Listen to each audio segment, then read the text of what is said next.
আমার মায়ের বুকের সন্তান ডক্টর ইউনূস কেড়ে নিল, তার যদি বিচার না হয়, কসম করে বললাম বাংলার মাটির থেকে ইউনূসকে বিদেশ বাংলাদেশের বাইরে কোন শহরে বসবাস করার সুযোগ বাংলার মানুষ দিবে না, তাকে ধরেই না। আপনি যদি আদালতে বিচারের জায়গা না হয়, ইউনূসের গংদের জনতার আদালতে বিচার হবে এবং এই প্রেস ক্লাবের সামনে হবে। এবং যতদিন বিচার না হবে ইউনূসের যেন বিদেশে না যেতে পারে, ইউনূসের গং এবং এই নির্বাচনকে মাননীয় তারেক রহমান, আপনাকে একটা কথা বলি, আপনারও লজ্জা হয় যে উপদেষ্টারা নির্বাচন করে দিয়ে গেছে, সেই উপদেষ্টারা এটা বলতেছে নির্বাচন সঠিক হয় না। বসুন্ধরা ডায়াপেন্ট এখন আরো উন্নত।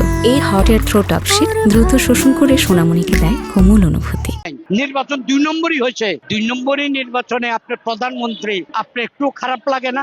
এদেরকে আইনের আওতা আনবেন, নাহলে জনতার আদালতে দিয়ে দেন, জনতা সেটা বুঝে নিব। আমি ন্যায্য ভোট দিয়েছি, আমার ভোট বিতর্কিত হলো কেন? তাই আমি শিশু হত্যার দায়ে ইউনূসের বিচার যেমন চাই এবং এই দেশের নৈরাজ্যের জন্য আপনার প্রত্যেকটা উপদেষ্টার বিচার হোক, এটা আমি চাই। একটা মন্ত্রী 21 কোটি 20 কোটি 5-7 কোটির নিচে কোন মন্ত্রীর খতিয়ানে নাই এবং এমপিদেরও নাই। কাছে আমরা গরিব মানুষের দল করি, আমরা দিনে না দিন খাই। আপনাদের থেকে আজকের এই প্রোগ্রাম করছি, এই ব্যানার মাইকের পয়সা আমরা মানুষের থেকে হাত পাইতে আই না, এই কথাগুলো বলতে হয়েছে। কিন্তু ভোট হয়ে গেছে, যাই হয়েছে, যারা বিরোধী দলে আছে তারাও মেনে নিয়েছে, যারা জিতছে তারাও মেনে নিয়েছে, আমরা এই দেশের মানুষ যারা ভোট দিয়েছি তারাও মেনে নিয়েছি। আমরা ভেবেছিলাম তারেক রহমান সাহেব 17 বছর বিদেশে ছিল এবং উনি হিসাবে কারাবরণে করেছিলেন। তারেক রহমান সাহেবের কোমরের হাড্ডি ভেঙে দিয়েছিল, তাকে পঙ্গু করে উনাকে চিকিৎসার জন্য লন্ডন যাওয়ার অনুমতি দিয়েছে। আমরা তখন থেকে ধরে তারেক রহমানের জন্য লড়াই করেছি। ইতিমধ্যে আপনারা জানেন উনি লন্ডনে থাকতে তার এক ভাই, ছোট ভাইটা মারা গেছেন, উনি সে জানাজা অংশগ্রহণ করতে পারেন নাই।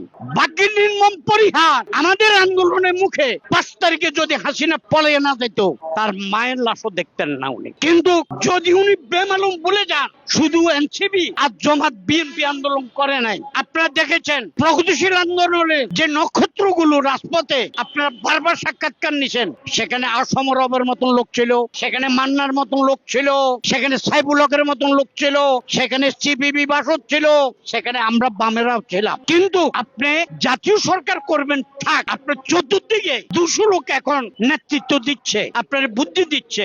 আপনি কাকে রাখছেন পাশে? আমাদের বামকের কাউকে রাখেন নাই, রব মিয়ার কাউকে রাখেন নাই, মান্না মিয়ার কাউকে রাখেন নাই, কোত্তেকা ডাক্তার জাহিদ, কোত্তেকা তুষার, কোত্তেকা বুসার, সবাই না এখন আপনার, তারা হলো বুদ্ধিদাতা আর আমরা হলাম এখন অজ্ঞ এবং রাজপথের অবহেলিত কাগজের মতো।